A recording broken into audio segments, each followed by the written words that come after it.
Una semana más, aquí estamos con un nuevo relato. El de hoy se titula Vacía.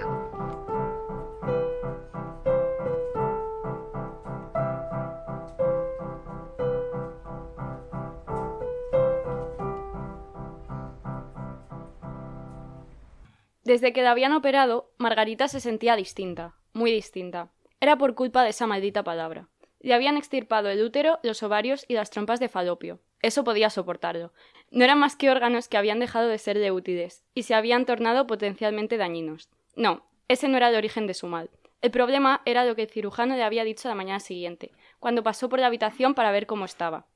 La miró como si fuera un día de fiesta en el que se imponía estar alegre y mostrándole una sonrisa radiante le dijo: Bueno, ya está hecho, señora Jiménez. Ya la he vaciado. Ahora está usted hueca como una matrioska. Ya no tiene por qué preocuparse.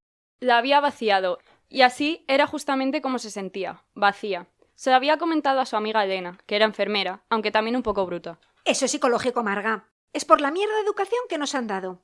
La de gallina clueca. Claro, nos sacan el útero y sentimos que ya no somos mujeres completas. ¡Vaya chorrada! ¿Acaso pensabas tener más hijos? ¿A que no? Pues entonces no necesitas para nada. Ni el útero, ni los ovarios, ni las malditas trompas de falopio.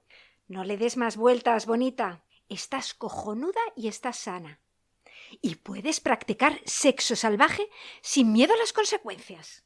Margarita entendía a qué se refería su amiga.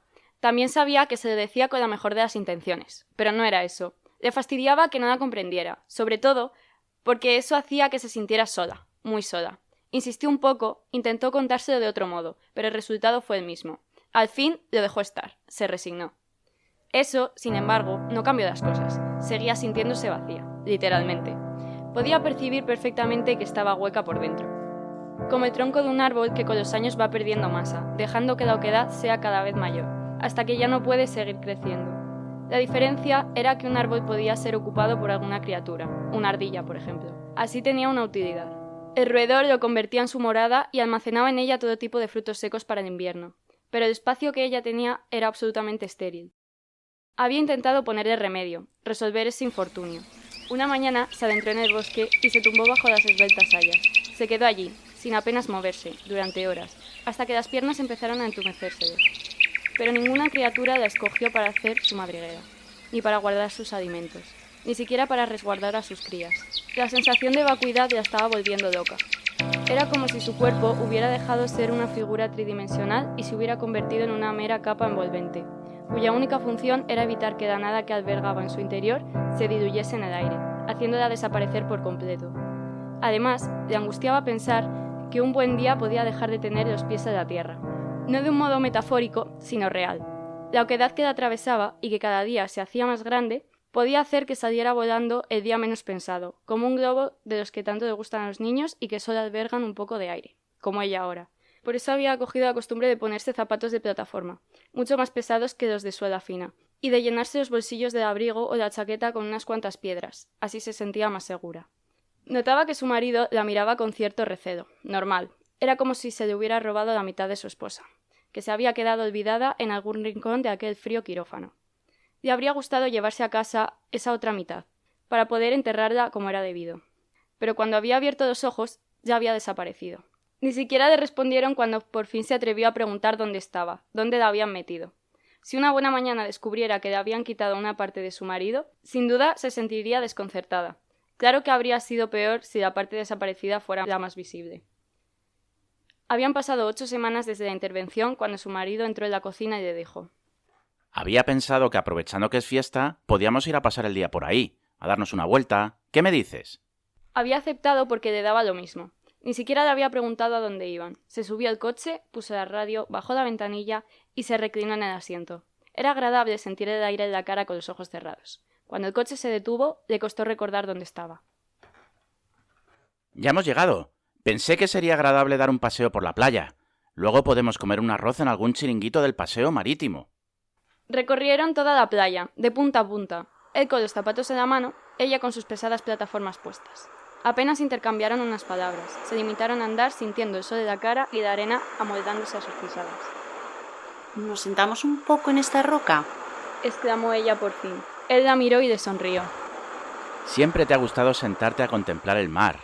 Menos mal que no sabes nadar. De lo contrario, no habría quien te sacara del agua. Mientras tú descansas aquí un rato, voy a acercarme a ver qué hay por el paseo y reservo en algún lado para comer. ¿Te parece? Margarita se acomodó de la roca. Estaba un poco húmeda. Aspiró el aire cargado de sal. Unas cuantas gaviotas volaban sobre su cabeza. Parecían realizar algún baile ritual que no terminaba nunca. Las olas iban y venían impasibles, concentradas solo en ese absurdo vaivén. A lo lejos, el agua brillaba bajo la luz del sol, como si hubiera derramado sobre ella un bote gigante de purpurina. Pero ella se sentía vacía. Podía notar perfectamente el hueco que se había apoderado de su ser. Y lo único que podía pensar era que tenía que volver a llenarlo, porque esa sería la única forma de volver a ser realmente ella. El aire no servía, las olas iban y venían impasibles, y al romper la orilla emitían un ruido sordo que la relajaba. Eso era lo único importante, lo único en lo que podía pensar. Tenía que llenar ese hueco. Las olas iban y venían impasibles. Parecían llamarla, Margarita, Margarita, Margarita, Margarita. Contempló la infinita masa de agua. Resultaba realmente imponente. El agua se filtraba por todas partes, siempre encontraba el camino. A lo mejor podía servir. ¿Qué perdía por intentarlo? Margarita bajó de la roca y se acercó a la orilla. Dejó los zapatos a un lado, sobre la arena seca. Avanzó un par de pasos. Estaba fría, le gustó. La obligó a salir del sopor que se había apoderado de ella desde la operación. Miró al frente. Seguro que con toda esa agua su vacío desaparecería. Se colaría en su interior, inundaría todos los rincones. Empezó a andar hacia adelante, hacia la franja brillante que la deslumbraba. No podía pensar en nada, únicamente en dar un paso más, en fundirse con el agua para que penetrara en ella. Las olas iban y venían impasibles. Ella siguió avanzando. Solo cuando dejó de hacer pie y el agua la cubrió por todas partes, se acordó que no sabía nadar. Pero le dio igual, porque por fin había dejado de sentir que estaba vacía.